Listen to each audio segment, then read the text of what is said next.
Well done. The head and the heart, everybody, here at KROQ.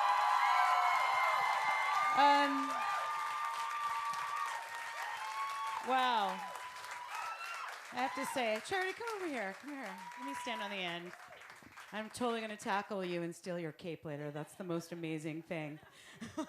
I'm Kat Corbett. Thanks for watching this via Red Bull TV. You guys, I feel like, music does this to me all the time, but I feel like since the state of the world, the past month has sucked, and I've been kind of like in a little depression. That just really filled me up. So thank you. And I'm sure you guys are feeling that. Thanks so much. Woo! You know, it's like that first cold beer on a really hot day. That's what that felt like. Yeah, we're ready for that. September 9th is Songs of Light. That's a third record coming out. And then you guys are playing at the Greek on October 7th. That's correct. Actually, I have a surprise for you guys. At the end of this little spiel, one of you guys is winning tickets to that show. Okay? See what happens when you get in here? It's awesome. I love it. Now, before my phone dies, I want to ask you guys, which one of you guys tweeted that cooking is an art form and then followed it up by cooking is fucking hard, that you burnt something? That'd be me. Who was that? That'd be me, Tyler. Yeah. And so you were cooking food for your lady. It looks like it went wrong. Well, I mean, it was going really well. Okay. But that's kind of like cooking. You never know.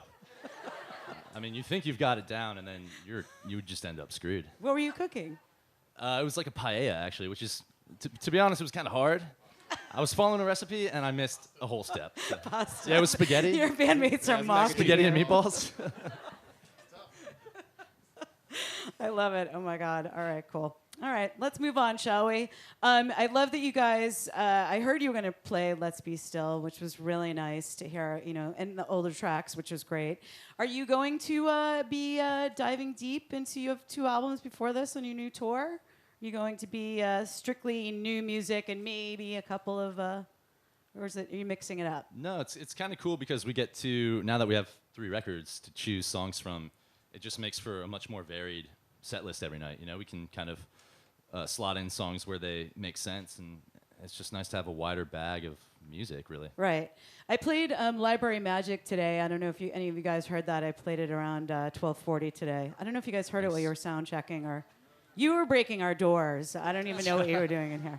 But there's a great line in that song about I've quit the band 1,000 times.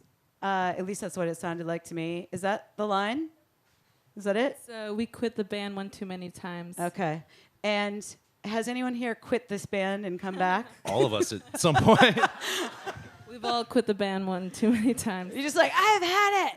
I'm gone. But we'll hop in the next morning for another drive. That's a promise. Okay. All right. That's cool. I get it. So you've all officially quit. Now you're back. That's great. I just want to keep track. Reunion tour. Every album's a reunion tour. All right. This is what we're trying to get at. I like it.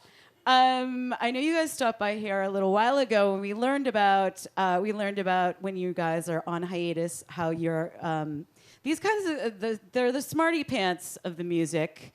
You guys actually do productive things, like the Haiti trip. Someone went to Haiti. Kenny, you were doing kung fu in China, right? Yep. I don't think this is on, is it? Oh, I don't know. Is it? You want to? Hey, Kenny, take this one. Take that mic. Tell us about China. Yeah, this is like Kill Bill type stuff. I just want to know, because you were living in Seattle, obviously a Seattle band. Did you go to the grave of Bruce Lee, which is there, which I did when I went to Seattle, because I was No, it was really basic. Like, my best friend in high school and I always thought it'd be cool to do, and I finally had the time to, and he had time off, so we went and did it. So you just went to China to study there's kung a fu. bunch of schools out there. You can just go, and it's pretty cheap, and you live on campus in the middle of nowhere, and they just kick your ass every day. You pay them to kick your ass. It's like boot camp without uniforms, and there's Chinese food for every meal. But do you know, like if someone came up behind you and kind of grabbed you, would you immediately turn around and do a kung fu move? I don't think so. 1 month was not enough to. I think it was a lot for 1 month. It was 12 hours a day, but yeah, I didn't learn a ton. Enough for stranger danger, maybe? I'm not gonna lie, I don't think I've ever seen you do any moves. Just saying. Just saving it for the right time. Just saying. Watch your back, Chris. Maybe the time is now. Just kidding. Just kidding. No. Kenny's quitting the band again. This is bad. So I have a question. I was looking at your itinerary, and not that I think you guys are a bunch of lazy bums, but why is there such a huge lag before your tour starts? You doing promo? Anybody have an answer? Doing more kung fu? You're learning how I to guess cook? we're going to What are Europe. you doing? Actually, we're You going to go what? over to Europe and do a couple shows. Oh, And so wow. it's kind of, we're trying to see everyone. Okay. Yeah. All right. I have to say, you are much better than the Staten House Band on roadies. I've never even seen them. Guys are jerks, man. Did you all see that? You all have seen that? I really, though, wanted... I know you guys were trying to get off that tour, and I really did want to see a fist fight, though, with you guys in the Staten House Band. Was that, even on the table at any time?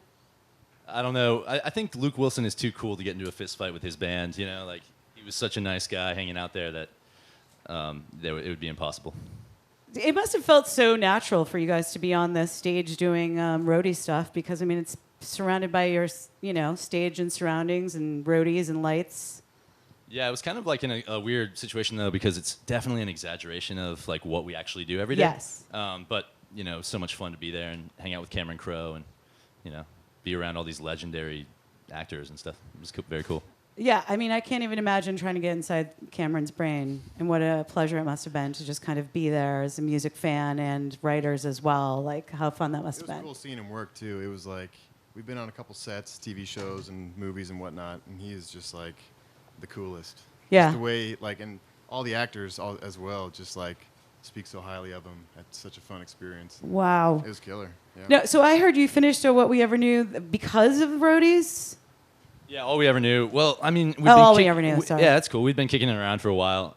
John wrote it probably a few years back, and then that was just kind of the incentive to finish it up. And we actually, that was still in the works when we were playing it at Roadies. We didn't really actually find out the arrangement and the feeling of the song until we actually recorded it in Nashville with our producer Jay Joyce. So that was when we really felt like it came together.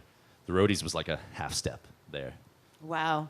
Well, what a good kick in the butt to get it done. Yeah, So totally. there you go. I loved a little story, and I just found out that so the story from Roadies is that they wanted to get off the tour so they could jump on Neil Young's tour.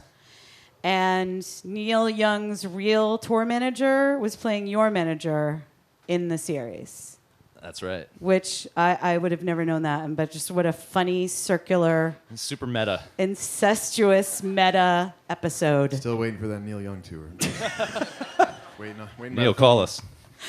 Would he be the dream tour for you guys? Would he be it? We'd be up there. We were in Nashville for a couple days rehearsing, and he was playing there, and we all got to go and see him, and it was awesome. He's Yeah. still killing it. He's He still kills great. it. Yeah. Can I tell you a really great Neil Young story? So I used to work for a concert promoter back in Boston when I was first starting out.